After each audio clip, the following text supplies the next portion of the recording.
Кофеварка предназначена для варки кофе эспрессо, капучино и латте. Спереди расположена панель управления, капучинатор и емкость для молока. Сверху расположена площадка для подогрева чашек. Подставка для чашек сделана из металла, легко снимается и хорошо очищается от капель кофе. Доступ к поддону для капель тоже хороший.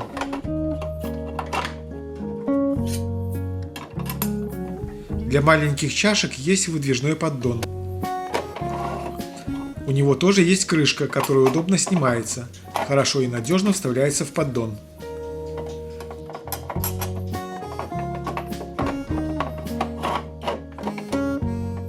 На крышке емкости для молока расположен регулятор подачи молочной пенки. У него есть несколько положений – латте, капучино, очистка. Если будете готовить капучино или латте, то в чашку необходимо направить трубку капучинатор с помощью ручки регулировки угла наклона трубки. Емкость для молока снимается, если потянуть ее на себя. Сзади расположены пазы для подключения к кофеварке. А в крышке металлическая трубка-капучинатор и силиконовая трубка для забора молока. Направив емкость в пазы, вставляем ее в кофеварку. Сбоку на корпусе расположена красная кнопка включения кофеварки. Сзади расположена съемная емкость для воды. Давайте рассмотрим, как работает кофеварка. Открываем крышку, наполняем ее холодной водой. Воду можно лить до отметки Max.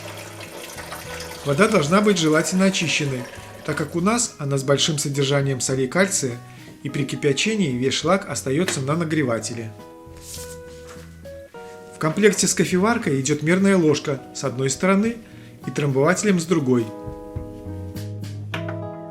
Фильтр для приготовления двойной порции кофе и фильтр для приготовления одинарной порции.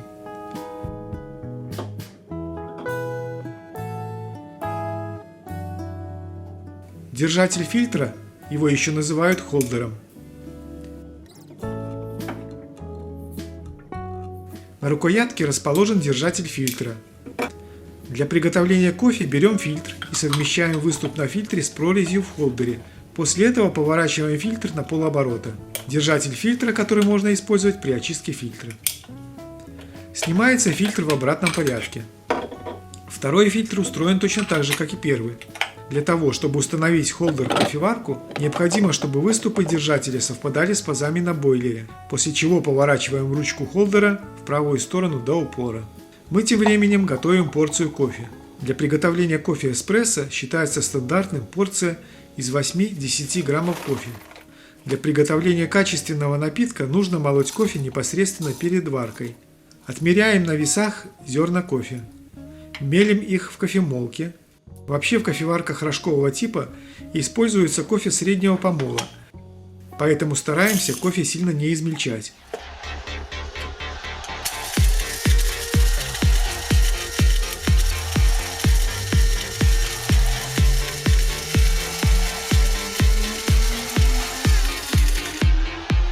Если весов нет, то пользуемся мерной ложкой, которая идет в комплекте. Одна полная ложка – это одна порция кофе. По факту получается, что в мерную ложку вмещается около 5 грамм кофе. Берем фильтр для одной порции кофе, он должен быть чистый и сухой. Устанавливаем его в холдер. Отмеряем порцию кофе и засыпаем фильтр. Важно равномерно распределить кофе в холдере.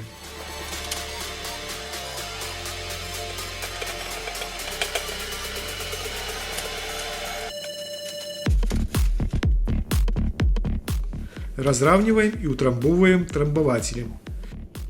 Если есть крупинки кофе на ободке, то убираем их, чтобы соединение было герметичным.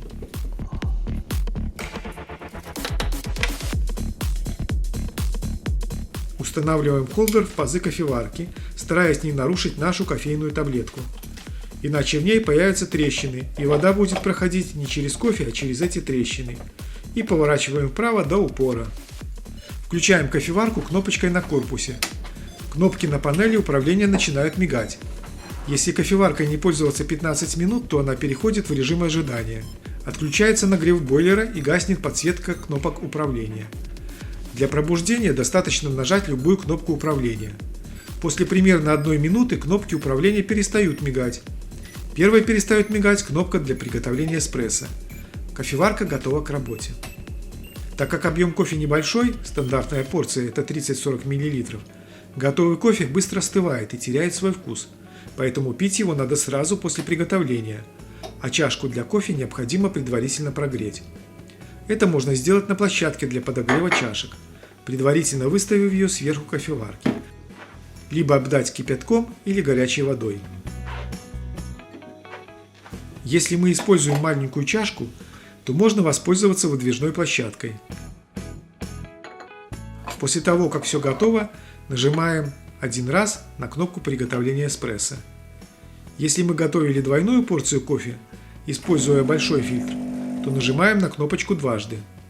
В дальнейшем, если вы захотите увеличить порцию напитка, то можно нажать и удерживать кнопку в течение 3 секунд. Тогда кофеварка приготовит до 150 мл кофе. Однако во время приготовления процесс можно остановить повторным нажатием кнопки. Повторное приготовление кофе производители рекомендуют готовить с интервалом не менее 5 минут.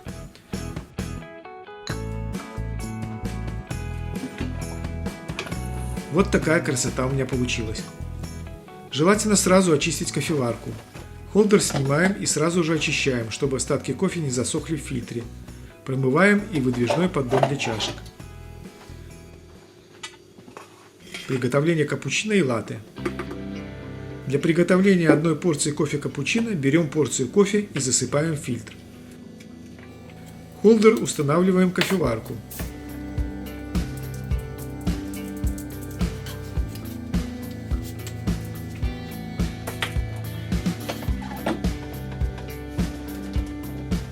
Снимаем емкость для молока, наполняем молоком. Я всегда использую сливки и устанавливаем назад.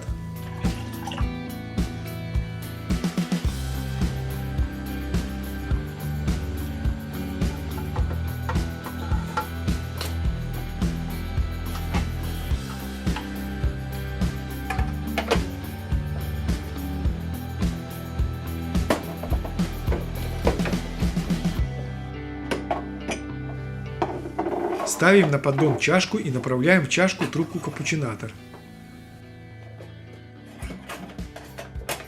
Для приготовления капучино жмем кнопку капучино. Если нажать один раз, то приготовится одна порция. 2 раза жмем для приготовления двойной порции. То же самое касается приготовления латте. Регулятор подачи молока устанавливаем в положение капучино. Пока я готовил кофе, кофеварка перешла в режим ожидания. После нажатия кнопки происходит пробуждение аппарата. Когда подсветка кнопок перестанет мигать, жмем кнопку капучино. И через несколько секунд кухня наполняется неповторимым ароматом свежеприготовленного кофе.